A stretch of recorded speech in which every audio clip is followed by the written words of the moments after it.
fait, à force de côtoyer des gens comme toi, Ok. ça m'a retourné la tête. T'as la Ferrari, t'as pas le moteur.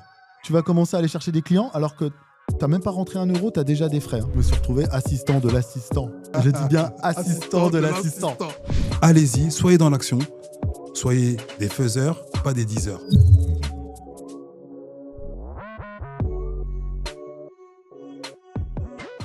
Nabil, Lionel, ça fait plaisir de se retrouver autour de cette table aujourd'hui. on est que 2. Et on n'est que 2, c'est exactement. Format un peu spécial. Je vous explique un peu. On s'est dit avec Nabil, on invite souvent des entrepreneurs à succès. On invite des gens qui sont experts dans leur domaine, avec VRV Patrimoine. C'était peut-être aussi un moment à nous aussi de plus se présenter à vous, se présenter à l'audience et vous présenter un peu nos parcours, qu'est-ce qu'on a fait aussi en tant qu'entrepreneur ou en tant que personne qui développe son patrimoine. Et souvent, les gens nous disent, c'est bien ce que vous faites, mais vous ne parlez pas assez de vous. Donc, on va essayer de parler un peu de nous. On ne va pas rentrer non plus dans des détails sur nos vies perso. En tout cas, c'est pas le style de la maison. C'est ça. Par contre, on va parler business. C'est pour ça qu'on a décidé d'aller sur le format VRV Business. Et que essayer de donner de la valeur avec nos exemples à nous, nos histoires à nous, parler de nos erreurs, parler de nos échecs et puis de comment on a essayé de rebondir dessus. Totalement. Ce qu'on aurait aimé entendre, nous, quand on regarde des podcasts, tout simplement. Et puis, se dire que les gens vont nous découvrir, mais aussi ils pourront aussi comprendre quelle était la démarche de lancer ce podcast. On va en parler un petit peu. Donc, c'est un épisode un peu inédit de VRV Business.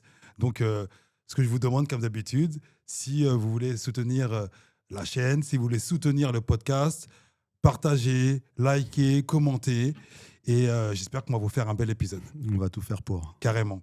Bon, Nabil, ce qu'on fait déjà, Lionel. on va essayer de se présenter brièvement. Qui est-ce qui commence? Comme tu veux, je peux commencer. Vas-y, si tu veux. let's go. Ok. Donc moi, Lionel Lada, multi-entrepreneur. Qu'est-ce que je peux te dire sur qui je suis? Moi, ce que j'aimerais savoir de toi, c'est multi-entrepreneur, ça veut dire beaucoup de choses. Ouais. Mais concrètement, comment tu t'es retrouvé dans l'entrepreneuriat et pourquoi tu as eu cette envie d'entreprendre? Pourquoi t'as pas... Est-ce que tu as été salarié? Est-ce que tu as été entrepreneur tout de suite? Rentre tout de suite dans le vif du sujet. Vif du sujet. Si tu regardes cette vidéo, c'est que tu es parti de zéro, tout comme moi. Pas de réseau, pas d'entrepreneur dans ton entourage, pas de contact fiable. Une vraie galère pour se lancer ou continuer à se développer. C'est pour ça qu'on a créé une plateforme, pour nous, pour vous. Elle s'appelle All Star Business. Le principe, c'est de te mettre en relation gratuitement avec les meilleurs.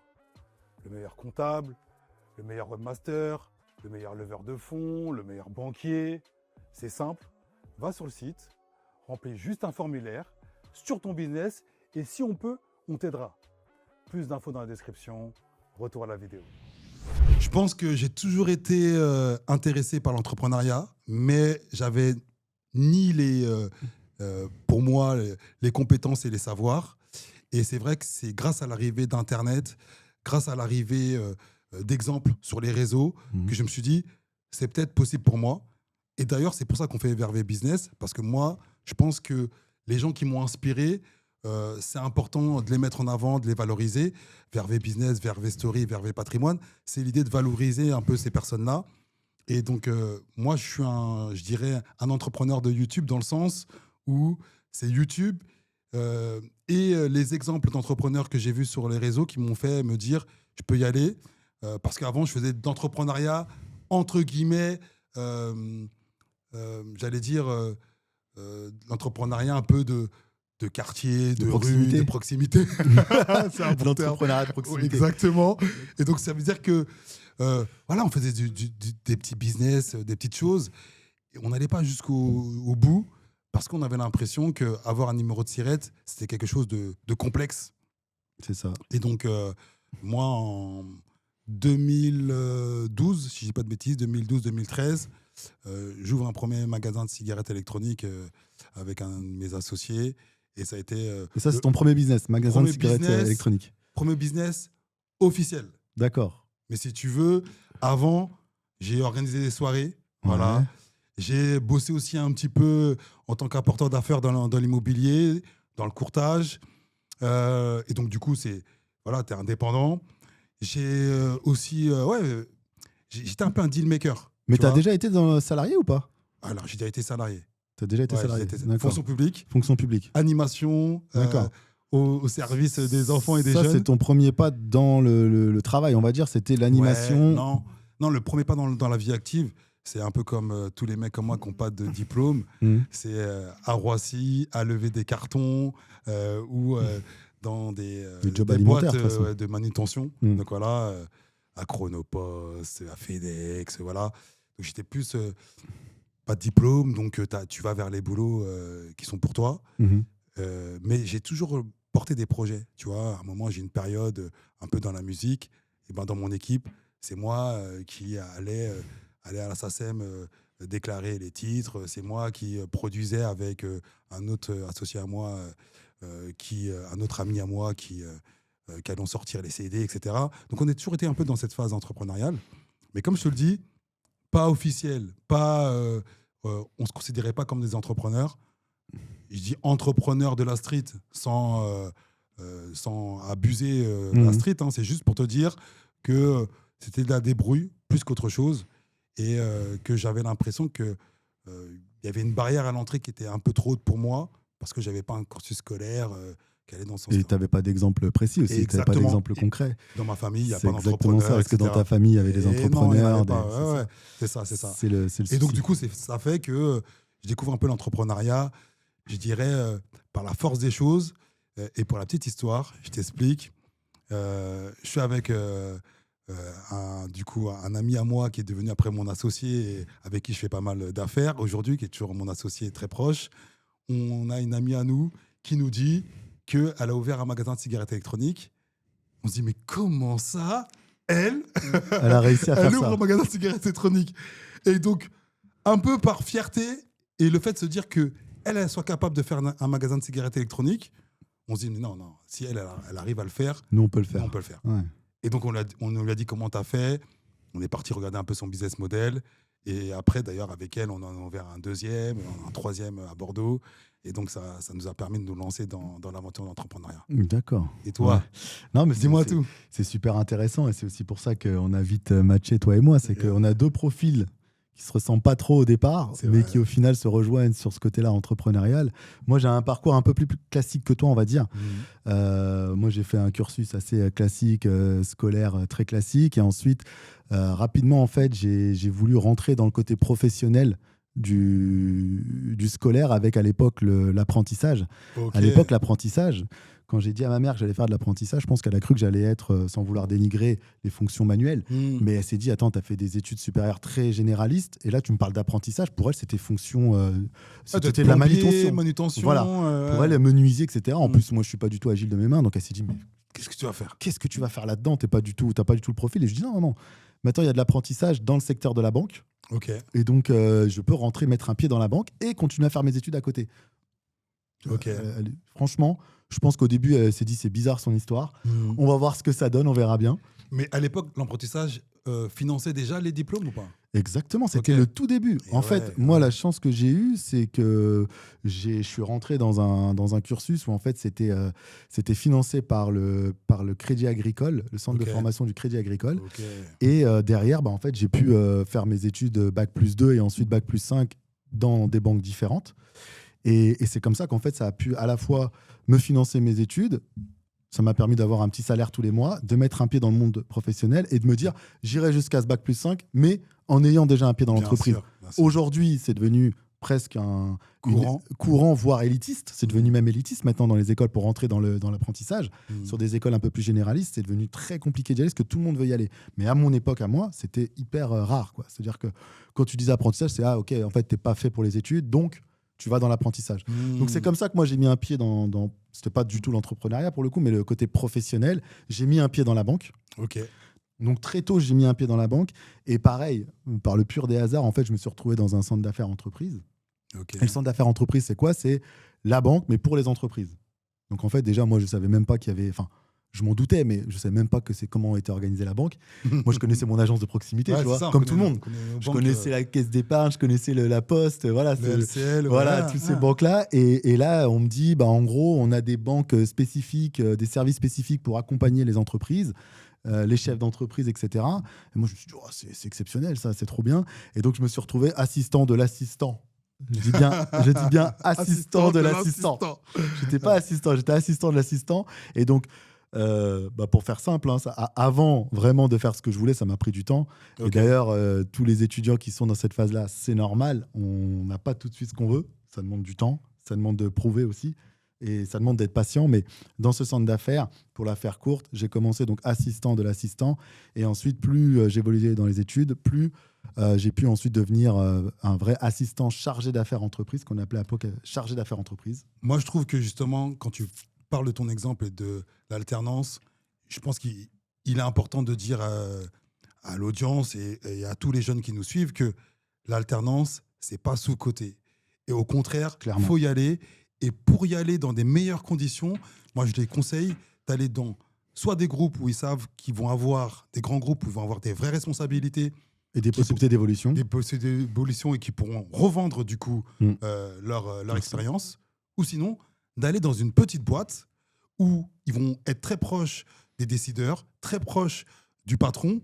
Ils pourront découvrir, entre guillemets, ses skills, ses tips. Et donc, du coup, ils pourront, après, s'imprégner de toutes ces connaissances, de tous ces savoirs, tous ces savoir-faire, pour demain, s'ils veulent lancer un projet, se dire, OK, j'ai vécu un peu avec eux cette aventure, j'ai découvert comment ils ont construit de zéro, parce que c'est vrai que tous les deux, on en a parlé un petit peu en amont, ce qui nous intéresse, et d'ailleurs c'est pour ça que tu m'as rejoint sur VRV, c'est un peu ces parcours de gens qui partent de zéro. Exactement. Et qui sont pas prévus pour aller où ils vont, qui n'ont pas les codes, qui n'ont pas les informations. Nous, tous les deux, on vient de familles modestes. Moi, pareil, dans ma famille, j'avais pas d'exemple de chef d'entreprise, ni même de profession libérale, très peu. Donc pour moi, et mes parents, ils m'ont inculqué quoi ? Ton seul moyen de réussir, c'est d'être bon à l'école. Et à partir du moment où tu as ton école, tu trouves un CDI et on s'arrête là. Hein. Ouais, Entrepreneuriat, développement d'entreprise et autres, c'était même pas un sujet. On n'en a même pas parlé parce que en fait, on n'avait pas d'exemple. D'accord ? Ouais, donc, pour te dire, quand je suis rentré en apprentissage, déjà, ma mère s'est dit, mais c'est quoi ce cursus ? Parce que pour elle, l'apprentissage, c'était lié à ceux qui avaient du mal à l'école. Donc, elle a un peu bugué. Donc, c'est pour ça que moi, aujourd'hui, j'invite tous les étudiants, en tout cas, s'ils ont l'opportunité de rentrer en alternance, en tout cas, de mettre un pied dans l'entreprise, peu importe la taille, c'est d'y aller parce que derrière, ça vous fait gagner du temps et surtout, l'expérience. De voir ce que tu veux pas faire. Parce qu'en fait, quand tu es jeune, tu as envie de tout faire.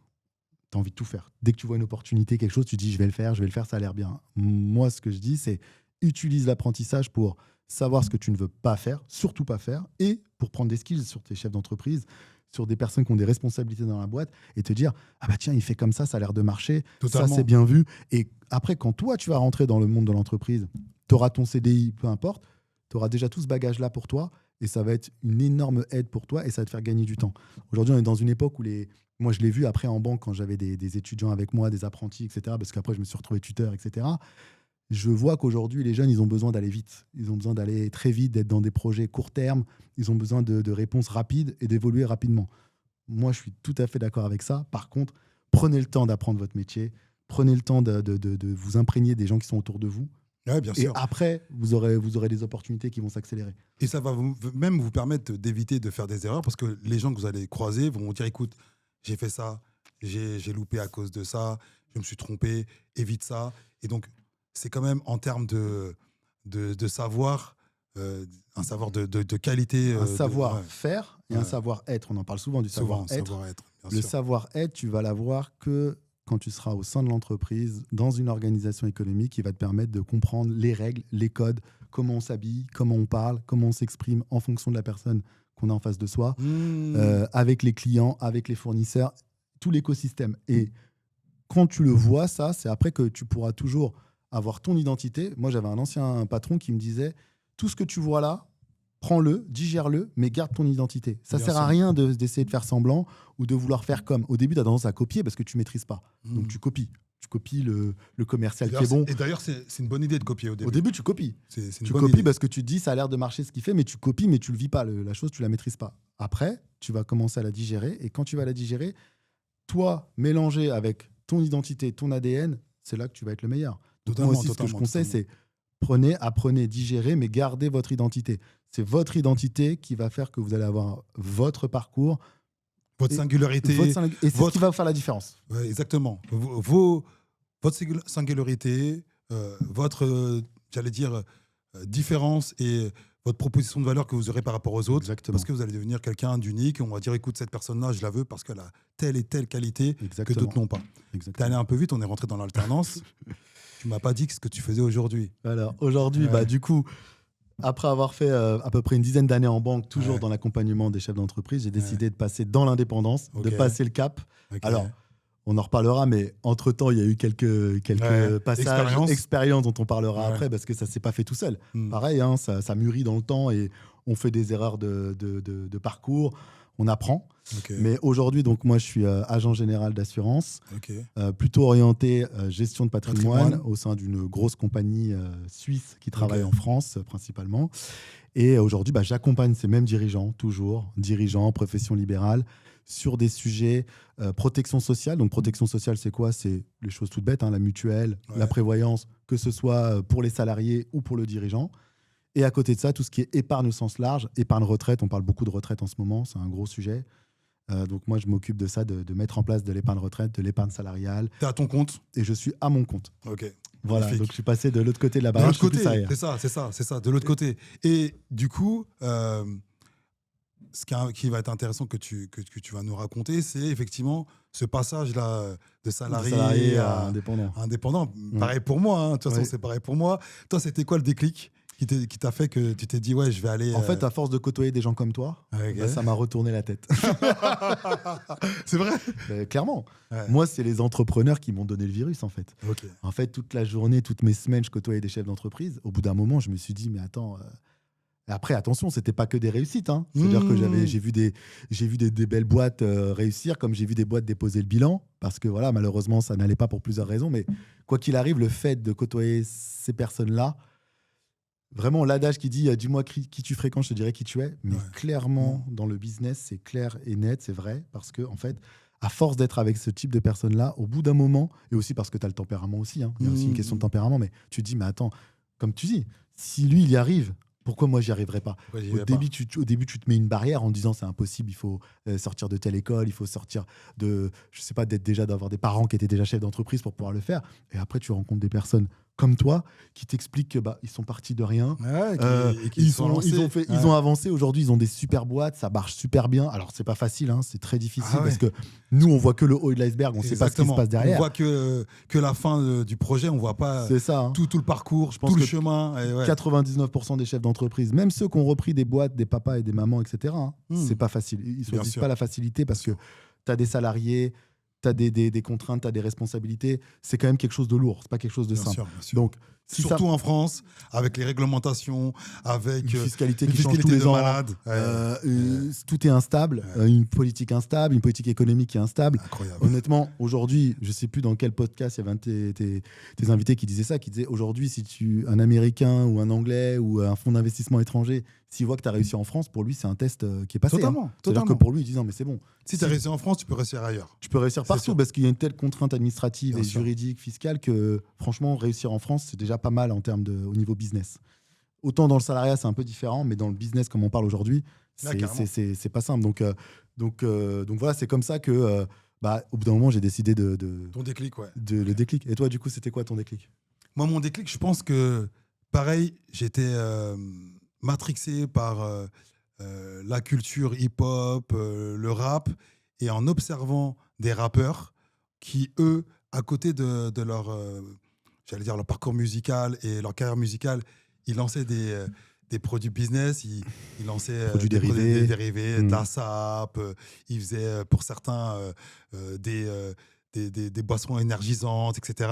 Je me disais comment ces gars qui sont, de mon point de vue, comme moi, issus du même milieu que moi, ils arrivent à devenir des entrepreneurs.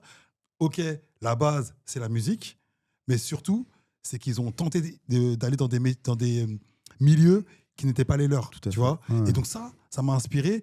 Et quand je voyais des mecs avec leur marque de vêtements ou avec ils se disaient ouais, je suis indépendant, c'est moi qui produis mes CD. C'est comme ça que je rentre dedans. Et donc je commence à vouloir produire les CD du groupe dans lequel je suis. Parce que j'étais un rappeur, mais un piètre rappeur. Laisse tomber. Tu nous mettras ta vidéo Jamais de la vie. en commentaire. Jamais Ton de premier la vie. clip. Jamais On de la l'attend vie. avec impatience. C'est verrouillé, il n'y a plus rien à voir. Mais en tout cas, c'était intéressant parce que ça a été les premiers déclics. Ça nous a permis, à moi et à un associé, de se dire, OK, on peut essayer de lancer notre CD en indépendance. Et donc, du coup, c'est les premières fois où on commence à toucher à quelque chose un peu de structuré, qui est plus le petit trafic en bas du bâtiment ou encore le petit échange de bons procédés. Non, là, on commence à rentrer dans un truc un peu sérieux. Il faut aller déposer tes masters, il faut aller imprimer et presser tes CD. Il faut que tu ailles voir un distributeur, que ce soit à l'époque Virgin ou la Fnac, pour être visible. Il faut faire du marketing, de la communication. Et tout ça, c'est cette démarche-là qui était super intéressante et qui me plaisait et qui m'a donné envie à un moment de dire OK, je vais passer de l'autre côté de la barrière parce que j'étais pas, comme je t'ai dit, un super rappeur, loin de là. Mais se dire, on peut produire des choses par nous-mêmes en partant de zéro. Et du coup, au fur et à mesure, je me suis mis dans des petits business comme ça. Donc après, organiser des soirées, essayer de mettre un petit peu dans l'IMO, etc. Être un peu, comme je t'ai dit, un peu ce deal maker. Mais sans vraiment passer vraiment le cap du numéro de sirette. On avait une petite association pour faire le job, pour qu'on nous demandait des factures. Et ça allait pas très loin parce que c'était voilà, un peu, comme on dit, un side project. Tu vois, il y avait le taf à côté, tu vois, et il y avait ces rentrées d'argent en plus, un peu sympathiques, parce qu'on avait cette impression que c'était pas pour nous. Et le déclic, c'était de se dire, OK, on va à un moment ou un autre exploser dans un des domaines qu'on fait. Et finalement, on s'est rendu compte que c'est pas arrivé la lumière des projecteurs sur le groupe ou sur notre équipe. Et après, j'ai suivi mon trajet jusqu'à avoir rencontré cette pote. Mais c'est ça, en fait. À partir du moment où tu es parti d'une passion, Ouais. et naturellement, tu as voulu la structurer parce que tu t'es rendu compte que pour en vivre de cette passion, en tout cas, tu avais l'espoir d'en vivre en te disant ça me permettra de sortir de mon salariat, et ben va falloir que je la structure. Et Totalement. naturellement, Totalement. par curiosité, tu t'es dit, bah tiens, comment je vais faire pour structurer ça? Ok, je vais produire ça, mais qu'est-ce que ça implique, etc., etc. Et quand tu pars d'une idée de départ, idéalement pour moi, c'est part de ta passion, de ce que tu aimes faire, vraiment, et à partir de là, essaie de rendre ce business-là réglo, de le mettre dans les règles. Et je pense que là, tu as quand même beaucoup de chances de réussir. Après, tu as toujours un facteur, Bien sûr. chance. Là, est-ce que tu rencontres ton public ou pas? Bah, du coup, ton public, c'est comme des clients, finalement. Bien sûr, Est-ce que je rencontre mes clients? Totalement. Est-ce que j'ai la bonne cible? Mais moi, je pense que pour lancer un business, c'est très bien, on en avait parlé au départ, c'est que teste le produit, teste ton marché. Pas besoin non plus de te structurer trop vite, parce que des fois, on a tendance à vouloir se structurer, tu vois, quand tu viens justement, à l'inverse de ce que tu viens de me dire, quand tu viens d'un milieu scolaire, hyper rigoureux, tu viens de la banque, par exemple, tu auras tendance, moi j'en ai vu des businessmen, etc., tu auras tendance à vouloir tout quadriller. Que ce soit parfait. Parfait, hein. Qu'il n'y a pas un poil qui dépasse. Ton bilan, tout est prêt, hein, tout est nickel. Tu as la Ferrari, tu n'as pas le moteur. C'est-à-dire que tu vas commencer à aller chercher des clients alors que tu n'as même pas rentré 1 euro, tu as déjà des frais. Hein. Tu as déjà des frais experts comptables, tu as déjà lancé ton site internet, tu ne sais même pas si les gens ils sont intéressés par ton produit. Tu n'en as même pas parlé autour de toi. Ce qui me fait rire, c'est que quand on va ouvrir le magasin avec Jimmy, on y va les yeux fermés. On y va parce qu'on se dit, elle a fait, donc ça va marcher. Bah oui. Et du coup, on découvre quand même plein de choses. Justement, on parle d'administratif, de fiscalité, de cadre légal. Et moi, ce que je dis aux gens, c'est des mots qui font peur. Mais en fait, il faut se dire, vous allez y aller. Et quoi qu'il arrive, vous allez trouver des solutions. Et de toutes les façons, c'est en faisant que vous allez découvrir. Exactement. Et donc, moi, je dis aux gens aujourd'hui, oui, c'est vrai que j'ai pris un peu de temps. Et d'ailleurs, aux jeunes que je crois, je leur dis d'y aller tout de suite parce que je trouvais que j'ai été trop frileux là, dans la vingtaine. Mais vous allez voir que en vous lançant, même si vous allez avoir des erreurs, des échecs, Bien sûr. vous allez peut-être vous planter, c'est comme ça que vous allez apprendre et vous allez devenir des super entrepreneurs, des bêtes d'entrepreneurs. Et d'ailleurs, j'ai tendance à dire souvent aux jeunes que je croise dans les écoles où j'interviens, parce que, comme je te dis, j'ai plusieurs business, et un de mes business, c'est une école. Formation. En tout cas, c'est un organisme de formation. Mhm. Et ben, quand je croise des jeunes dans les écoles de commerce, je leur dis souvent, écoutez, ne vous posez pas de questions, foncez, et vous verrez par la suite. C'est ça. D'accord ? Oui, mais non, moi j'ai tel projet, je pense qu'il faut faire ci, il faut faire ça. Non, non, allez-y, soyez dans l'action, soyez des faiseurs, et j'aime bien leur dire, et pas des diseurs, Mhm. pas ceux qui montrent des beaux documents, C'est ça.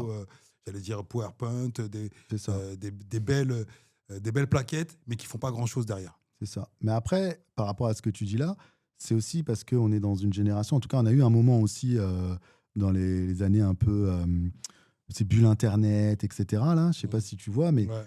il y a eu un moment aussi où on a eu beaucoup de boîtes qui ont fait des valorisations énormes sur du Ouais. bullshit, sur du vent. Hein. Bien sûr. C'est-à-dire à l'époque des applications, l'époque d'Internet. J'ai fait un site Internet, j'ai du passage, combien ça se valorise. J'ai créé un nom de domaine, combien ça se Mais- valorise. Et derrière, c'est du bullshit. Il y a aussi ça. Donc attention, Ouais, tu vois, moi, j'entends ce que tu dis, mais en Mm. fait, où je mette un petit peu en porte-à-faux avec toi, c'est que malgré tout, même si c'est du bullshit, ça a motivé des gens à aller faire du business D'accord. et à aller tester leur marché, à tester leurs produits, à tester leur idée. Et du coup, chaque génération a ce type de bullshit. Dans les années 2010, c'était les influenceurs. Tu vois, c'était faire, entre guillemets, son revenu passif sur Internet. C'est ça. Donc, effectivement, il y a des mecs qui vendaient du rêve et que c'était faux. Et puis, il y en a certains qui ont cru et qui se sont lancés, ils se sont rendus compte de la difficulté, ils se sont rendus compte Mais clairement. de toutes les marches qu'il fallait franchir. Mais comme ils avaient en objectif de devenir comme le mec qui était soi-disant avec sa Ferrari, avec son appartement à Dubaï, etc., vu sur la mer, ils se sont dit, oh, je vais tenter, je vais y aller. C'est ça. Et finalement, même s'ils n'ont pas fait exactement le même parcours, et d'ailleurs, des fois, ce n'est même pas des projets similaires, ils sont arrivés à ce stade-là parce qu'il y avait une espèce de lumière au fond qui leur a donné envie. Et donc, moi, je suis contre les mirages et contre les vendeurs de rêves. Par contre, je suis effectivement d'accord pour dire que des fois, quand il y a des tendances, vous ne posez pas de questions. Allez-y, là, il y a une tendance autour de l'IA. Allez-y, quand il y avait des tendances autour des Bitcoin, de tout ce qui est autour de la blockchain, NFT, crypto. J'ai oublié aussi, tu sais, ce qu'il y avait alors, c'est pas les NFT. Ouais, c'est des espèces de petits personnages là. personnages, comment on appelle ça, Je sais plus. Ouais, mais... Bref, voilà. Mais ouais, c'est clair. Ouais, moi, ça perso, ça me parle beaucoup moins. Mais je suis d'accord avec toi. Faut tester. Voilà. Faut y aller. Faut tester. Après, moi, j'ai toujours mon regard un peu plus prudent, où je me dis, si tu testes, mais pas. Moi, je suis pas partisan de mettre le all-in tout de suite sur le test. Là où toi, tu vas aller sur du all-in. C'est la différence entre toi et moi. Bien sûr. Moi, je vais pas faire du all-in. Je vais tester. Je vais voir si ça fonctionne. Tant mieux. Peut-être qu'il faut aller plus fort, et dans ces cas-là, c'est là qu'il faut s'investir plus. Mais par contre, je serais toujours tendance à être prudent en disant, voilà, tu testes ton marché, tu vois, et si ça vaut le coup, petit à petit, de toute façon, tu n'auras pas le choix, tu seras obligé de faire un choix, et tu seras obligé de t'investir à 100% dedans si tu veux que ça tourne. Et même si tu te casses la gueule, c'est pas grave, parce que tu vas apprendre. Tu vas apprendre. Et du coup, moi, je sais que quand on a pris la vague des cigarettes électroniques, c'était une vague où tous les mecs qui ouvraient un bouclard n'importe où, à n'importe quel endroit, ils faisaient du CA, ils faisaient du chiffre. Pourquoi ? Parce qu'on était dans une espèce de hype autour des cigarettes électroniques. C'était une mode, ouais. D'accord ? C'était totalement la mode. Et donc, on a profité de cet élan, de cette vague. Et effectivement, parce qu'on n'a pas fait ce qu'il fallait quand on a choisi nos magasins, parce que la première chose qu'on te dit quand tu choisis un bouclard, c'est l'emplacement. D'accord ? Bien sûr. Et bien, effectivement, on était à Noisy-le-Grand, dans une rue qui n'était même pas piétonne, compliquée d'accès, etc. Une galère. Oui, ça a marché au début. Et au bout d'1 an et demi, on s'est cassé la gueule. Mais c'est pas grave. Dans le sens, c'est pas grave parce qu'on a appris, on a compris pourquoi. On a pu gagner un peu d'argent quand même grâce au fait de cet élan et de cette mode. Et puis, ceux qui sont restés, on va pas se mentir, C'était les plus carrés, les plus rigoureux, ceux qui avaient peut-être déjà appris de leurs leçons sur d'autres business. Et donc, du coup, tu te dis, OK, là, le prochain business que je vais faire, Je ferai pas cette erreur-là. je vais c'est plus carré, plus c'est rigoureux. ça. Mais il faut le faire. Et surtout, là, tu as découvert ce qu'on se disait tout à l'heure, c'est que tu as découvert que des fois, dans certains types de business, tu as une question de moment, le fameux Totalement. momentum. C'est-à-dire, est-ce que Totalement. tu es dans le bon moment? Mm. Est-ce que tu as su prendre la vague au bon moment pour faire ce business-là? Tu as des business, c'est des moments. Et tu as Totalement. d'autres business où c'est un peu plus dans la durée. Tu as ce qu'on appelle de la saisonnalité. Tous ces trucs-là, si tu le sais pas, si tu le vois pas, si tu n'en discutes pas avec les personnes qui sont dans ce milieu-là, c'est très compliqué. Il faut, idéalement, quand tu fais ton étude de marché, moi, ce que je ferais, c'est aller voir les personnes qui le font. Si, Totalement. on reparlait aussi de la concurrence, mais aujourd'hui, tes futurs concurrents ou tes concurrents actuels, pourquoi tu vas pas les voir et tu leur dis, tu discutes avec eux, ils seront très ouverts. Hein. Ils vont dire, de toute façon, il y a à manger pour tout le monde. Explique-moi comment tu travailles et quelles sont tes difficultés au quotidien. Et ça va te faire gagner un temps fou parce que à attendre de ton côté ou à t'imaginer que les difficultés, c'est peut-être ci, c'est peut-être ça, et on verra, et peut-être que avec que des peut-être, Alors, t'avances pas. une question. Quand tu étais en banque d'affaires, Oui. quand il y avait des projets sur ta table, justement, un peu en mode projet du moment, tendance, tu les voyais comment? Est-ce que vous étiez plutôt à vous dire, OK, on y va, on va le pousser parce qu'on pense que c'est le moment, ou plutôt à vous dire, non, ça va se casser la gueule tôt ou tard, on ne veut pas mettre des billes dedans? Honnêtement, sur la partie, alors, moi, sur les centres d'affaires où j'étais, on était sur des boîtes on avait très peu de projets de boîtes en création. C'était surtout des boîtes qui avaient déjà plus de 3 ans OK. et qui étaient déjà avec un certain niveau de chiffre d'affaires. Donc, quand on avait un dossier, c'était soit un dossier de croissance externe, donc c'est-à-dire une boîte qui rachète une autre boîte, ou soit Ok. un projet de développement interne. Donc, on n'était pas vraiment dans le risque, dans ce qu'on appelle le vrai risque. J'ai eu parfois des dossiers comme ça, on va dire, qui partaient de rien, où on m'a posé, on m'a demandé est-ce qu'on peut y aller, etc. C'est hyper compliqué. Ok. Hyper compliqué. Déjà, la banque traditionnelle, ça lui plaît pas. Faut être honnête. La banque traditionnelle n'aime pas les projets trop innovants. D'accord. Ça, faut être clair et net avec ça. Elle veut sécuriser tout le temps. Voilà, la banque, elle n'est pas là pour perdre de l'argent. D'accord ? Bien sûr, bien Ce sûr. n'est pas un actionnaire. Ça, faut bien le comprendre.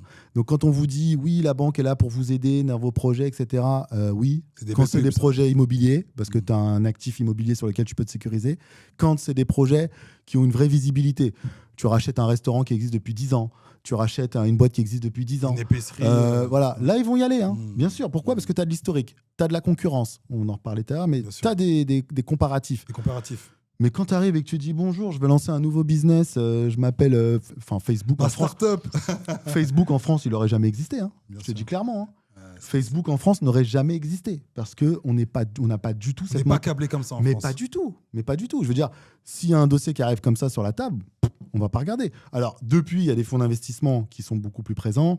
Il y a des fonds de private equity. Il y a des Bien comment sûr, dire. ça a changé. Voilà, il y a des structures. Bah, on n'a pas le choix quand même parce qu'ils ont bien vu que le vent a tourné et qu'ils sont passés à côté de super business. Donc, Bien au sûr. bout d'un moment, ils se sont dit, on a peut-être fait une connerie. Il faudrait peut-être qu'on passe pas à côté de tout. Donc, bien sûr qu'aujourd'hui, maintenant, il y a des fonds qui peuvent intervenir à chaque étape du développement de ta boîte et qui peuvent t'aider. Mais la banque, elle n'est pas là pour ça. La banque, elle est là pour faire un prêt et sécuriser son prêt. Et donc, voilà. Donc, après, j'ai envie de te dire, c'est un peu comme toi dans ton business. Quand toi, tu as un moment, tu es parti dans un business activité éducative, tu n'avais pas de concurrent, tu n'avais rien. Tu as réussi à lever de l'argent à ce moment-là ? Non, c'était très compliqué. C'est T'as été voir les marrant, banques. c'est marrant que tu parles de ce business-là. Effectivement, le deuxième business que je lance après du coup l'échec Les cigarettes électroniques, ouais. des magasins, c'est le business d'activité éducative. Je me suis dit, mon expertise, elle est dans le monde de l'animation et de l'éducation. Ça fait longtemps que je suis dans ce milieu-là. J'ai vu et j'ai observé qu'il y avait certaines problématiques. Et c'est souvent le conseil que je dis aux gens. Observez autour de vous les problématiques et le meilleur business, c'est de répondre à ces problématiques-là parce que vous avez directement, entre guillemets, des clients en puissance qui seraient intéressés pour répondre à leurs besoins. Et donc, j'observe la problématique qui est de dire que sur plein de territoires, il y a plein de structures de loisirs qui n'ont pas accès à du loisir de qualité et à certains types d'ateliers, qui n'ont pas de plateforme qui rassemble tous ces ateliers-là, qui peut leur permettre d'être plus efficaces, plus rapides, et en plus qui va répondre à leurs objectifs pédagogiques. En fait, tu voulais être comme une boîte d'intérim, mais dans le social. Exactement. Dans le culturel et le social, un peu. Dans le C'est-à-dire que culturel alors, culturel, social et éducatif. voilà, je te place quelqu'un, tu as besoin d'un profil, Exactement. je te Tu as place. un profil qui te propose du loisir éducatif ou de la sensibilisation. D'accord. Je suis une maîtresse, je viens de faire un atelier théâtre, je ne sais pas par où commencer. Soit je vais chercher l'asso du coin, ou soit je vais chercher quelqu'un qui est spécialisé dans les interventions dans des milieux scolaires ou éducatifs, activités éducatives, et du coup, vous allez pouvoir avoir du coup quelqu'un qui vient expert sur la question du théâtre. Et donc ça va être pour la maîtresse, ça va être pour l'animateur, pour l'éducateur. L'éducateur, il va me dire, écoute, j'ai besoin d'un atelier de prévention autour des addictions. L'animateur, j'ai besoin d'un atelier calligraphie. Et on va leur envoyer un expert. Et donc cet Ça, expert... le besoin, il est énorme, ça. Mais ouais, mais du coup, cet expert, il arrive avec son expérience, avec cette vision éducative. Donc c'est encore un plus. Et il comprend dans quel endroit il va, dans quel est le public. Parce qu'en amont, on a échangé avec le client en lui disant, c'est quoi ton public, c'est quoi sa particularité, c'est quoi tes objectifs, qu'est-ce que tu souhaites atteindre.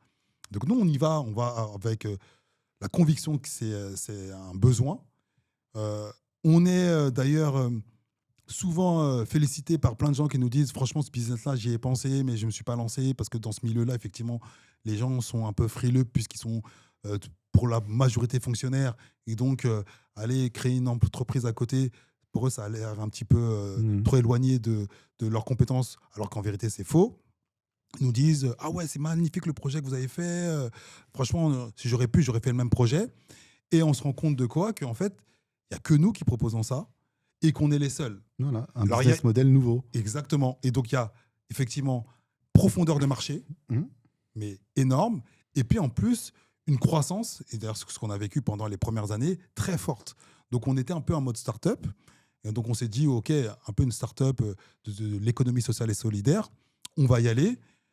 On s'est mis effectivement à chercher des fonds, à essayer de développer du coup notre business et avoir des fonds pour pouvoir aller chercher le marché. Mais quand tu dis aller chercher des fonds, tu as fait quoi concrètement? Est-ce que tu es allé voir ton banquier? Alors, je suis allé voir mon banquier. Qu'est-ce qu'il t'a dit? Il m'a dit non. Et pourquoi? Pourquoi? Parce qu'en fait, il n'y avait pas d'actifs sur lequel il pouvait s'appuyer. Voilà, tout simplement. Parce que moi, c'est du service. Deuxièmement, je suis allé après voir les structures qui sont des structures d'aide à l'entrepreneuriat. Donc, il y en a certaines qui m'ont suivi. Comme qui, par exemple?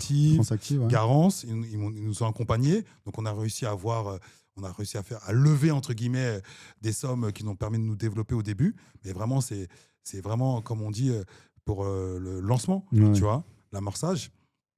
Et ensuite, quand on a voulu faire une vraie levée de fonds, d'accord, on a eu la Banque des Territoires qui nous a dit « Ok, on vous suit pour la moitié du ticket ». Donc, le ticket il était d'1 million d'euros. Et après, on devait trouver d'autres fonds, plus tourner ESS. Et là, ça a été compliqué. Pourquoi? Parce que d'une, on ne vient pas des mêmes milieux, des gens qui vont les solliciter au quotidien.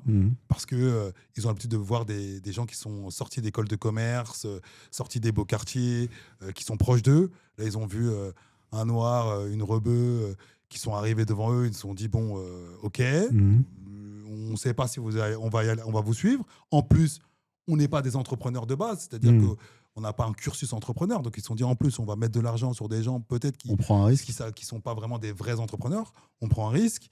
Et après, c'est quand même des business qui sont proches de la sphère publique. Et en France, malheureusement, c'est quelque chose d'instable.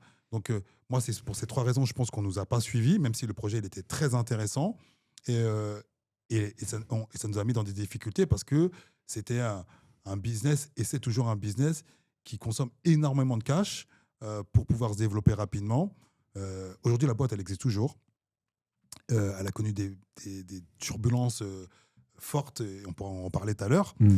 Mais ce que je sais, en tout cas, sur la question d'aller chercher des financements, que c'était une boîte qui aurait pu, je pense, déployer sur tout le territoire. On est resté qu'en Île-de-France. Faire quelque chose d'intéressant et ça répond à un besoin national. Exactement, pour les enfants. Mais que, effectivement, le banquier classique n'y voyait pas son intérêt, trop risqué. Et on a du mal aussi à sa décharge, j'ai envie de te dire, c'est qu'il a du mal à voir comment tu vas gagner de l'argent là-dessus. Ouais, alors qu'il y a de l'argent à gagner, bien sûr. Donc c'est pour ça qu'il faut Moi, tu me parlais de période de turbulence. Moi, ça me rappelle à un moment, je suis sorti de la banque pour aller chez un client qui a lancé une compagnie aérienne. Mhm. Et moi, mon job, justement, c'était de l'aider sur la partie financière, à lever des fonds, etc. Ok. Et tu vois, même dans des business un peu plus classiques, tu vois, Ah, mais c'est costaud quand même. Là, Oui, attends. c'est costaud, mais Monter c'était... une compagnie aérienne, c'est pas n'importe quoi. Je suis d'accord, sauf que là, lui, son idée, qui était très bonne d'ailleurs, c'était déjà d'aller dans un pays, c'était vers l'Algérie, où Ok. c'est ce qu'on appelle un ciel fermé, donc il n'y a pas beaucoup de compagnies qui ont le droit d'y Ok. aller, premièrement. Donc lui, il avait ce droit-là d'y aller. Mhm. Et après, prendre un modèle low cost, un peu comme Ryanair, tu vois, Ok. c'est des modèles low cost. Donc partir d'aéroports de province, Ok. et lui, il voulait pas acheter les avions, il voulait les louer. En fait, D'accord. tu fais du leasing, D'accord. et comme ça te coûte moins cher, Ok. tu vois, c'est beaucoup plus souple. Et ça te permet aussi Il fait du leasing auprès des compagnies de voyage compagnies. Non, tu as des boîtes de leasing d'avions Ok. qui font que ça. Qui louent à des compagnies aériennes leurs avions. Ah oui, donc lui, c'est la compagnie aérienne et il loue les avions. Exactement. Donc lui, il fait du leasing. Ok, je pensais que c'est lui qui Exactement. mettait en leasing ses avions. Non, lui, c'est l'inverse. voilà, comment il avait 2 avions en rotation, et Ok. ces 2 avions, c'était pas des avions qu'il avait en propre, c'était du leasing. Très clair. D'accord. Merci. Et il partait d'aéroports de province pour que ça Mhm. lui coûte moins cher en termes de coûts, et que derrière, on puisse proposer des billets d'avion moins chers que les compagnies nationales ou classiques à nos clients. Le business model, comme ça, quand je te le dis, il est clair, il est lisible. Il est lisible, ouais. Bah, Et puis, il existe déjà. Tu vois, moi, il la existe différence. déjà. Tu vois, Voilà. activité éducative, on était quasi les seuls. Il y avait une grosse asso qui faisait des choses proches de nous. Mais le fait de ne pas avoir de marché, de ne pas avoir de marché connu, identifié, les banques, elles ont du mal à te suivre. Et puis surtout, même pour nous, moi, je te dis aujourd'hui, j'aurais préféré qu'il y ait de la concurrence, qu'on soit plusieurs acteurs, qu'on soit en train de développer le marché, que justement les meilleurs restent. Parce que du coup, quand tu as Bien la sûr. concurrence, tu dois t'améliorer parce que les gens vont dire hey, écoute, l'autre à côté, il est meilleur que toi, l'autre à côté, il fait. Et c'est ça plus- c'est bénéficie plus au sympa. client final, au final. Donc, du coup, Donc, exactement. ouais. Donc, du coup, tu es obligé de t'améliorer, d'améliorer Mm. tes process et essayer d'être le plus efficace. Et ça permet de développer le marché. Alors que quand tu es seul, comme nous on était, tu rames dans l'océan seul. Mais vraiment, tu vois, l'embarque C'était, avec les ouais, rames. ouais. Non, On mais est c'est là, hyper dur. on est 5-6. Ah oui. On rame parce qu'on est seul. Mm. On doit essayer d'arriver sur l'île au trésor. Mais on va passer par des tempêtes, par des choses qui vont nous Ouais, bousculer. c'est l'entrepreneuriat, Et- c'est le vrai entrepreneuriat. Total. Pour moi, de partir de rien et sur un business où il n'y a pas de D'existence, concurrence, c'est ouais. hyper compliqué parce que personne va te suivre. Personne va te suivre. Franchement, c'est très compliqué. Demain, on te propose un projet où tu n'as pas de point de comparaison. Même Mm. toi, à titre perso, tu aurais du mal à suivre, tu vois, sauf à ce que tu te dises, bon, allez, pourquoi pas, je vais mettre un petit ticket. Mais mettre un gros ticket sur un business où tu n'as pas de visibilité, c'est compliqué. Mais moi, sur le business de l'aérien, c'est un business qui avait de la profondeur. Ce que j'allais te dire. C'est un business qui avait toutes les qualités pour pouvoir être suivi, parce qu'il y avait de la clientèle en face, parce que voilà, on était quand même sur presque une niche. Et même comme ça, on a eu énormément de mal à lever des fonds parce que c'est un business très capitalistique. Ok. On a eu énormément de mal à lever des fonds et in fine, on a réussi à faire tourner la compagnie pendant 1 an et demi, 2 ans. Mais après, faute de fonds, on a dû fermer. Pourquoi ? Parce qu'en fait, il fallait soit s'associer avec un plus gros acteur, Ok. soit trouver un investisseur, plusieurs investisseurs pour qu'ils injectent du cash et Mais- pour que la compagnie puisse continuer de tourner. Mais du coup, tu n'avais pas atteint ton seuil de rentabilité. Non. C'est ça, en fait. Non. C'est ça le problème. Et atteindre le seuil de de beaucoup rentabilité, ça d'entreprises. demande beaucoup de cash dans ce Ouais. milieu-là. Ouais, ouais. Et donc, c'est pour ça que tu as plein de boîtes qui ne Pareil tiennent pas pour les nous. 3 ans. Mais pareil pour nous. Parce que tu n'arrives pas à atteindre ton seuil de rentabilité, parce que ton business fait qu'il va te falloir au moins 3 ans pour générer une trésorerie suffisante, pour pouvoir tenir, payer tes salaires, payer tes frais fixes, etc. Mais et c'est- faire face aux aléas aussi du Mais c'est business. la clé, en fait. C'est-à-dire que le choix de ton entreprise, est-ce que Mm. tu veux une entreprise qui se développe vite, fort, et donc du coup, le seuil de rentabilité va être élevé parce que tu vas mettre, entre guillemets, en moyens, en charge, énormément de moyens pour que ça puisse aller vite Mm. et se développer, ou tu vas vers une entreprise où le seuil de rentabilité, il est assez bas, très peu de charges, et tu l'atteins assez rapidement. Par contre, tu ne pourras pas viser les étoiles. Ça, c'est Exactement. clair. Et Exactement. donc, c'est vrai que moi, en tout cas, quand je lance l'activité éducative, je me dis, allez, on va aller chercher les étoiles. Et au pire, si on a la Lune, c'est magnifique. Bah oui. Et Bah regarde, aujourd'hui, il y a Le- SpaceX qui rentre en bourse aujourd'hui. Bien sûr. Il y a l'IPO de SpaceX aujourd'hui. Aujourd'hui, c'est vrai. Est-ce que tu penses qu'il avait été pris au sérieux à l'époque quand il a dit que, ça y est, moi j'ai fait Tesla, j'ai fait tout ça là, mais moi mon vrai objectif c'est d'aller là-haut. Et aujourd'hui, il va faire une des plus grosses levées de fonds qui n'a De jamais tous les existé. temps, bien sûr. Tu vois, et c'est un mec, je pense que tout le monde le prend pour un fou. Ouais. Mais en fait, il croyait en ses rêves et il est allé jusqu'au bout. Et moi, c'est un bel exemple. Voilà. Et c'est vrai que il faut de la détermination. Il faut effectivement j'allais dire, de la concentration dans son projet, être focus. C'est ça. Et ensuite, il faut aussi avoir un super réseau autour de soi. Parce que, on en a parlé, tu l'as dit un petit peu tout à l'heure, en disant que regarde les 5 personnes autour de toi et tu vas voir qui je suis. C'est ça. Et les 5 personnes que je fréquente, tu vas voir qui je suis. C'est dans le monde de l'entrepreneuriat, c'est central. Important. Et du coup, quand nous, on arrive avec activité éducative, on n'a pas de réseau. On n'est personne dans le monde d'entrepreneuriat. On n'a pas le bon comptable. On n'a pas les bons conseillers. Personne ne peut nous accompagner. On ne pèse pas. Tu vois. Aujourd'hui, j'ai changé et j'ai tout remis en question. On a créé du réseau. D'ailleurs, VRV, Bien sûr. ça participe à ça. Hein. Ça participe Exactement. à créer mon réseau, à créer notre réseau. Et donc, c'est super important. Mais c'est vrai que moi, j'aime bien dire aux jeunes, dès que vous êtes en cours, votre collègue qui est à côté, même l'autre camarade que vous ne fréquentez pas trop, c'est pas dit que dans 10 ans, le mec, ce soit un coach dans son domaine et que tu ne peux pas bosser avec lui. Et donc, dès maintenant, crée ton réseau, garde les contacts, sois respectueux avec les gens, fais les choses correctement. Et c'est surtout qu'aujourd'hui, nous, à notre époque, on n'avait même pas compris le concept du réseau. Totalement. C'est-à-dire qu'on ne savait même pas ce que c'était. Laisse tomber. Aujourd'hui, franchement, si tu tapes tu suis YouTube ou tu regardes n'importe quoi, TikTok, ce que tu veux, à un moment ou un autre, tu vas tomber sur une info comme ce qu'on est en train de dire, où on va te dire, mais tu sais qu'il y a tel réseau qui vient de se créer, tel assaut, tel... C'est devenu accessible. C'est devenu accessible aujourd'hui, cette information-là. C'est juste une question de volonté et d'y aller.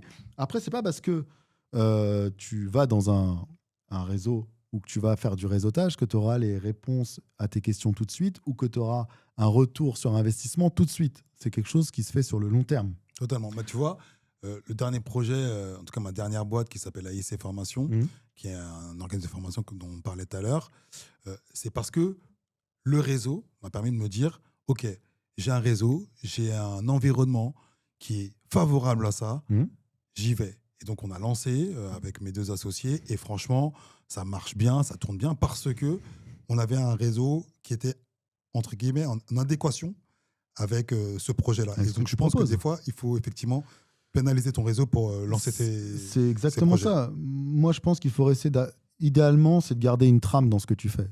C'est-à-dire que toi, ça fait 20 ans que tu es dans le business. Maintenant, tu as une trame, tu sais, tu dis, voilà, mes qualités, c'est celle-là. Moi, je suis quelqu'un, pour moi, je te vois comme un gestionnaire de projet. C'est-à-dire que tu es capable de gérer plusieurs projets à la fois et tu es capable de faire adhérer des gens autour de toi sur ce projet-là. Ça, c'est pas tout le monde qui est capable de le faire. Donc, fort de cette expérience-là, fort de cette capacité-là, eh ben, aujourd'hui, tu arrives à faire ces choses-là. Tu fais ta formation, tu continues l'activité éducative. Aujourd'hui, tu as VRV, tu as un podcast avec plusieurs sujets où tu arrives à inviter du monde et tu arrives à constituer un réseau. Et on a essayé de lancer All Star Business, même si ça n'a pas vraiment marché, pour dire à l'audience, c'est vrai, mais on tente. C'est ça, il faut de la mise en relation, etc. Mais ça va venir, ça prend du temps, ça va venir, ça va se concrétiser. Et moi, par rapport à mon parcours, c'est exactement pareil. C'est-à-dire que moi, peu importe le trajet que j'ai pu faire, je suis sorti de la banque, j'ai fait un peu de conseil, j'ai fait un peu de courtage. Je me cherchais un peu avant d'aller tout de suite dans l'indépendance. Mais tout ça, tout ce que j'ai su de tout ça, c'est que moi, ce que j'aime, c'est accompagner le chef d'entreprise. Mon idée, mon ADN, c'est l'accompagnement du chef d'entreprise sur la partie financière. C'est-à-dire tout ce que je viens de te dire. Protection sociale, placement, et même discuter business ensemble avec lui, l'aider sur des sujets, etc. Donc là, aujourd'hui, ton activité principale, ce que tu aimes faire, c'est ça. CGP, c'est ça. La gestion de patrimoine. Aujourd'hui, j'accompagne et je fais du conseil sur du chef d'entreprise, la profession libérale, que ce soit sur les salariés, sur des plus petites structures, peu importe la taille de structure. Mais pourquoi ? Parce que c'est quelque chose que j'ai fait depuis toujours. Ok. Mais alors, quelqu'un qui veut se lancer comme toi dans ce milieu du conseil, qu'est-ce qu'il faut qu'il évite comme piège ? Il ne faut pas qu'il se disperse trop. Okay. Ça, c'est pas facile, parce que quand on est jeune, on se disperse. Mais essayer d'avoir une trame et de se dire, voilà, parce que le conseil financier, c'est très large. C'est très, très large, le conseil financier. Donc, donne un exemple pour qu'on comprenne pourquoi c'est large. Le conseil financier, ça va du conseil du courtage en prêt immobilier au courtage en prêt professionnel, à l'assurance, à la gestion, la levée de fonds. À la levée de fonds. Je pense qu'on va faire un prochain podcast autour de la levée de fonds qui parle beaucoup je sais pas moi, à l'analyste financier. C'est extrêmement large. Donc, au banquier. Donc, c'est pour ça que déjà se dire, bon, j'utilise mon apprentissage, j'utilise mes stages, j'utilise tout ça pour me dire, ah ouais, ce métier-là, je l'aime bien. Je l'aime plus que l'autre, je me vois plus là-dedans. Et à partir du moment où tu te sens bien là-dedans, et si tu te dis, bah tiens, moi j'aimerais bien le faire pour moi, seul, en indépendant, et regarde comment ça se passe. N'hésite pas à... Moi j'ai passé des coups de fil, hein. J'ai appelé des collègues, je les ai appelés en leur disant, c'est quoi ton métier au quotidien? On va déjeuner ensemble, explique-moi ce que tu fais au quotidien. Qu'est-ce que tu fais du matin au soir? Ça sert à rien de dire, voilà, ma fiche de poste c'est ça. Non, explique-moi ce que tu fais du matin au soir. C'est quoi ta journée? Et moi, pourquoi j'ai aimé ce métier-là? C'est tout simple. Quand j'ai vu des gars, moi, les banquiers à l'époque, mes collègues, quand je les ai vus aller en rendez-vous chez le client, j'étais comme un fou. Je t'interromps parce que ces métiers-là, il faut quand même trouver les bons partenaires bancaires, les bons partenaires en termes d'assurance. Comment tu fais des bons choix? Comment tu analyses que c'est intéressant pour toi? Tu vois, T'es passé par quoi pour pouvoir y arriver? En fait, si tu peux donner un conseil à quelqu'un qui veut dire CGP, tu lui dirais, c'est quoi le tips moi, j'ai testé. C'est-à-dire que j'ai appris le métier, ou en tout cas, j'ai fait une grosse partie de l'apprentissage du métier en général à travers mes expériences bancaires. D'accord ? Ça, c'est l'étape de départ. Le centre de formation. Mon centre de formation, ça a été la banque. D'accord ? À partir de là, j'ai rencontré du chef d'entreprise. J'ai vu comment il faisait. Je me suis dit, tiens, moi, j'aimerais bien faire comme eux. Maintenant, j'ai tenté des expériences entrepreneuriales ou quasi-entrepreneuriales et je me suis dit, gestion humaine, ça ne m'intéresse pas. Je ne veux pas gérer des salariés, je ne veux pas avoir des grosses équipes autour de moi. Mais j'aime le conseil. J'aime suivre les dirigeants dans le temps. Et là, je me suis dit, qu'est-ce qu'il y a comme business qui me permet de le faire? La gestion de patrimoine, l'assurance, ça rentrait typiquement là-dedans. Je n'ai pas besoin d'avoir 15 salariés, je n'ai pas de frais fixes énormes et c'est comme ça que je suis rentré là-dedans. Okay. Là où toi, par exemple, ouais. Ta qualité, c'est de gérer des projets, des équipes. Et moi, ça, je suis incapable de le faire. Non, tu dis ça, mais il faut y aller. Il faut gérer non, mais c'est pas dans mon ADN, en fait. C'est pas ce que j'aime faire. Tu vois ce que je veux dire? Je comprends. Je peux pas, moi, réussir à fédérer 15 personnes autour de moi pour leur dire, allez, on y va sur un projet, ça, j'y arrive pas. C'est marrant parce que moi, justement, à la différence de toi, je me sens pas expert de quelque chose. Tu vois? T'as raison, je me sens plutôt celui qui va être le rassembleur, celui qui va fédérer, celui qui va essayer d'accompagner, qui va motiver les troupes. J'ai les idées et puis surtout, j'ai pas peur des problèmes. Ça veut dire que on s'est dit... un entrepreneur, il faut qu'il aime les problèmes. Il faut qu'il aime les problèmes. Un entrepreneur, il faut qu'il adore les problèmes. Si tu n'aimes pas les problèmes, change de filière, fais autre chose. Ah oui, clairement. Parce que c'est des problèmes tous les jours. C'est clair. Par contre, effectivement... je me suis dit à plusieurs reprises, j'ai besoin des fois de me spécialiser dans certains domaines. Et aujourd'hui, plutôt de me spécialiser et de devenir un expert, c'est vrai que je vais aller solliciter les personnes autour de moi qui sont de qualité. J'ai réussi, tu vois, moi, si je devais donner un tip, c'est important, c'est de bien s'entourer. J'ai réussi à m'entourer et aller avec des personnes qui sont de qualité, de confiance, tu vois, pour pouvoir se développer. Et toi, ce que tu dis, c'est que, en fait, dans ton expérience à toi, avoir testé plusieurs partenaires, ça t'a permis de te dire, OK, c'est le bon. Ouais, tester des partenaires, tester des business, en fait, se dire, voilà, est-ce que je veux faire du courtage? J'ai regardé, j'ai testé, je me suis dit, c'est pas quelque chose qui m'intéresse plus que ça. Est-ce que je veux faire du conseil financier, une sorte de DAF externe dans des boîtes? Est-ce que ça m'intéresse? J'ai testé, j'ai pas trop apprécié. Alors, et à travers ces expériences-là, j'ai rencontré du monde, en fait. J'ai rencontré du monde. Moi, c'est comme ça que j'ai m'impressionne dans ton boulot, en tout cas dans ce type d'entrepreneuriat, c'est que tu es seul. Ouais, je suis un solopreneur. Mais du coup, tu vois, moi, je suis entouré, j'ai des associés, j'ai des salariés, j'ai une équipe, j'ai une assistante de direction. Donc, du coup, j'arrive à interagir avec des gens quand même au quotidien qui me poussent et qui me portent. Qui te motivent. Ouais. Comment tu fais? C'est vrai que c'est dur. Honnêtement, c'est un point qui est important et tu as bien raison de le dire parce qu'il y a aussi la solitude du dirigeant. Mais moi, en fait, à l'inverse de toi, c'est que moi, je suis quand même sur un business. Je ne suis pas un vrai entrepreneur dans le sens où, comme je t'ai dit, pour moi, le vrai entrepreneur, c'est quelqu'un qui part de rien, start from scratch, ou qui reprend un business, enfin, qui fait un business vraiment qui part de rien. C'est-à-dire que Je suis pas d'accord avec toi.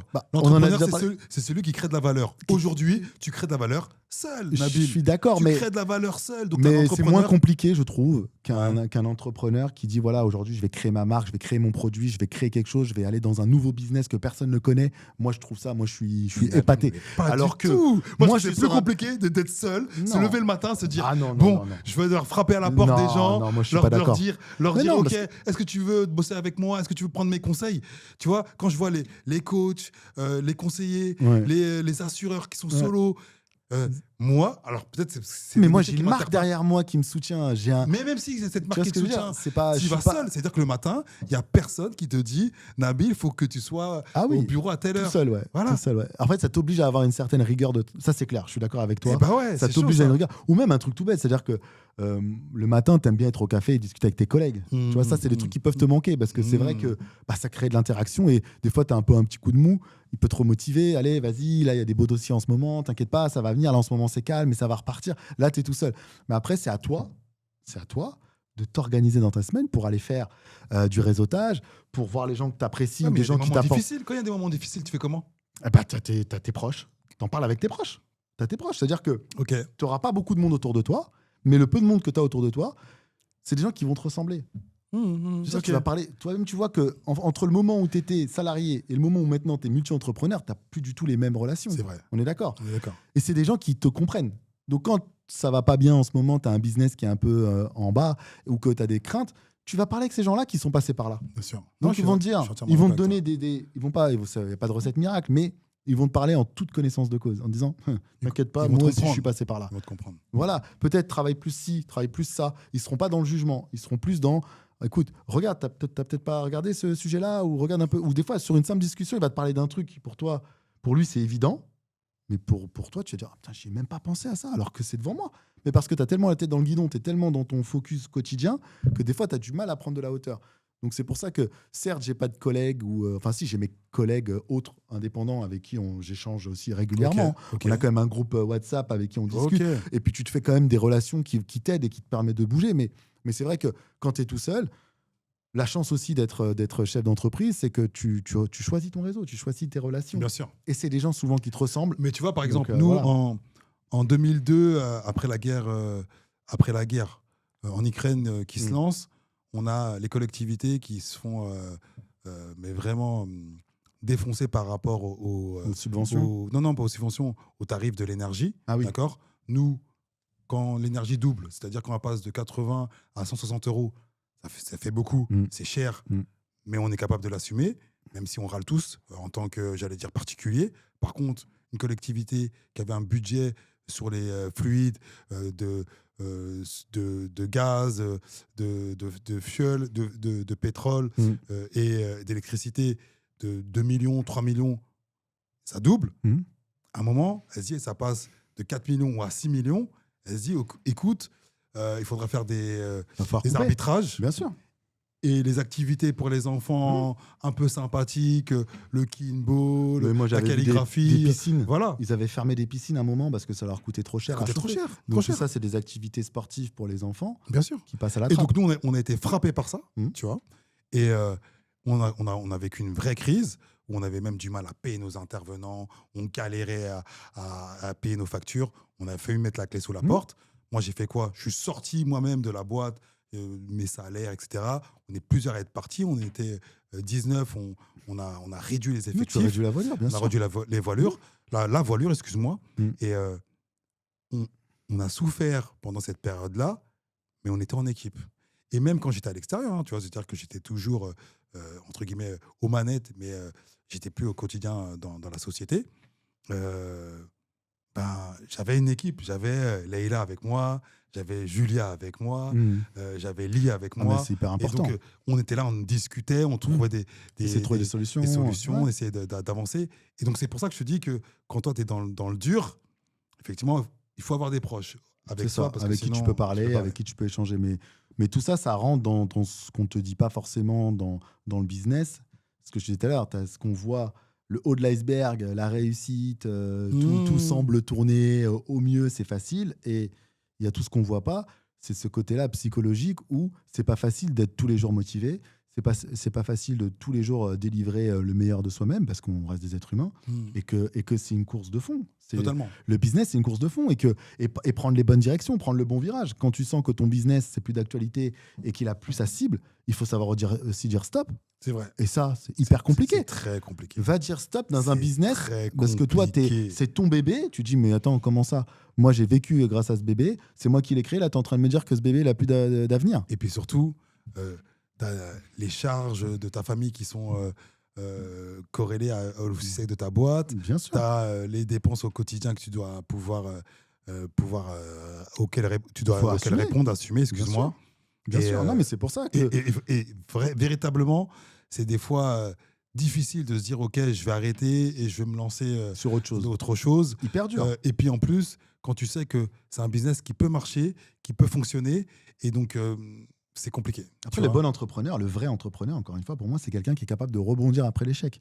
Celui qui sait faire ça, pour moi, c'est le vrai entrepreneur. Alors, tu sais quoi? Moi, je pense qu'en France, pour pouvoir trouver un équilibre, soit effectivement, tu as la super belle boîte qui explose en mode start-up ou boîte qui devient très vite populaire, tu as un gros marché, tu fais des gros chiffres, ou soit tu es plutôt un entrepreneur comme moi qui est plutôt multi-entrepreneur, tu vois, avec des boîtes qui entre elles peuvent s'entraider, qui des fois, du coup, si elles marchent toutes bien, permettent d'avoir une super, j'allais dire, dynamique et qui te permet de continuer à te développer. Et en fait, tu n'as pas mis tes œufs dans le même panier avec une seule boîte. Tu vois, là, je suis en train de bosser sur une boîte avec des amis. On a encore un nouveau projet. Tu diversifies. Ouais. On veut travailler sur l'externalisation de compétences. On est en train de monter une boîte qui va s'appeler Soluteam. D'ailleurs, je vais en parler à l'audience bientôt quand on va la lancer. Parce qu'on va arrêter peut-être All Star Business. On va peut-être mettre en veille et on va lancer Soluteam où on se dit, voilà, on va permettre aux entrepreneurs d'externaliser des compétences avec des gens qui sont de l'autre côté de la Méditerranée, qui sont de qualité, qui sont vraiment, j'allais dire, efficaces et qui sont à un coût beaucoup plus raisonnable parce qu'aujourd'hui, en France, on a parlé d'ailleurs de la fiscalité, on se fait commencer matraquer. En France, effectivement, c'est des fois difficile même d'embaucher juste quelqu'un au SMIC, de continuer à te développer avec toutes les charges qu'on a. Et donc, ça peut être un ressort justement pour participer au développement des boîtes, d'avoir externalisé quelques compétences avec des gens de qualité, sur des compétences, j'allais dire... Comme quoi, par exemple? Un peu support simple. Fonction support, type tout ce qui va être autour du recrutement et du sourcing, autour des ressources humaines, les compétences autour de l'administratif. Tout ce qui est fonction administrative, ouais. Type une assistante de direction que tu externalises, ou encore une chargée administrative et financière qui va envoyer les factures, qui va faire les relances, qui va interpeller tes clients s'il y a besoin de les interpeller, sur des petites fonctions comme ça qui bouffent ton temps et qui... où tu as du mal à recruter en France. Qui coûte cher des fois en France pour très peu de valeur, autant les externaliser. Et donc du coup, là, on va lancer ça là, bientôt avec deux associés. Là. Et moi, voilà, mon idée, c'est de se dire quoi? OK, j'essaye d'avoir plusieurs business qui, chacun d'entre eux, peuvent communiquer et s'entraider si besoin, et les faire développer tranquillement, avec une bonne gestion de son temps. Moi, je pense que c'est possible de faire ça en étant focus sur toujours les mêmes fonctions. C'est-à-dire que je ne m'invente pas. D'un côté, je suis développeur. De l'autre côté, je suis sales. De l'autre côté, je suis CEO. De l'autre côté, je fais de la gestion financière. Non. Je fais toujours la même chose dans toutes les boîtes. Comme ça me permet d'être focus sur ce que je sais faire. Et après, du coup, je m'entoure et j'arrive à déléguer. C'est exactement ça, mais ça t'a pris combien de temps pour le comprendre? Ouais, ça m'a pris du temps. Ça m'a pris du temps. Donc, et puis, voilà. Et puis, tu vois, VRV m'a permis de me rendre compte aussi qu'il y avait beaucoup de multi-entrepreneurs. C'est comme ça qu'ils avaient réussi à faire leur fortune, créer leur patrimoine, leur succès. Ils font pas tout seuls. Ils font pas tout seuls. Ils sont bien entourés, ils savent déléguer. Ils y vont, ils y croient, ils ont un projet, ils foncent. Donc voilà. On arrive vers la fin. Déjà, Ouais, déjà. ça passe. Qu'est-ce que je peux te souhaiter pour la suite, Nabil? Ah, écoute, que le podcast continue le plus longtemps possible, Ouais, qu'on déjà. continue à inviter un maximum de monde, qu'on continue à donner de la force aux gens, Ouais, totalement. qu'on essaie de donner un peu de valeur aux gens aussi. Totalement, Des conseils là qu'on a comme ça, qu'on aurait bien aimé avoir à l'époque et qu'on n'a pas eu Exactement. malheureusement, Ouais. ou qu'on a eu tardivement. Et voilà, et la santé, tout simplement. La santé. Pour pouvoir faire tout ça. Si on veut te contacter pour faire du Bah, business avec toi, n'hésitez pas, je mettrai mes coordonnées en bas. en bas de page. N'hésitez pas, en tout cas, moi je suis là pour. Vous allez sur la vidéo, vous allez voir dans la description, il y aura les contacts. Exactement, de pareil Nabil. pour toi. Bah ouais, totalement, On bah, va mettre nos On coordonnées. met nos coordonnées si vous avez besoin. On est toujours là pour, en tout cas, permettre aux gens comme nous, partis de zéro, d'avancer. Nous, on y Exactement. croit. N'hésitez pas à nous solliciter parce que c'est la solidarité qui fait que on peut aller plus loin. Souvent, je dis aux gens et je dis aux jeunes, ils me disent ouais, moi je vais faire mon projet seul. Je dis écoute, seul, tu vas vite. À plusieurs, tu vas loin. Exactement, très bonne conclusion. On termine sur ça. À plus tard. À bientôt. Ciao. Ciao.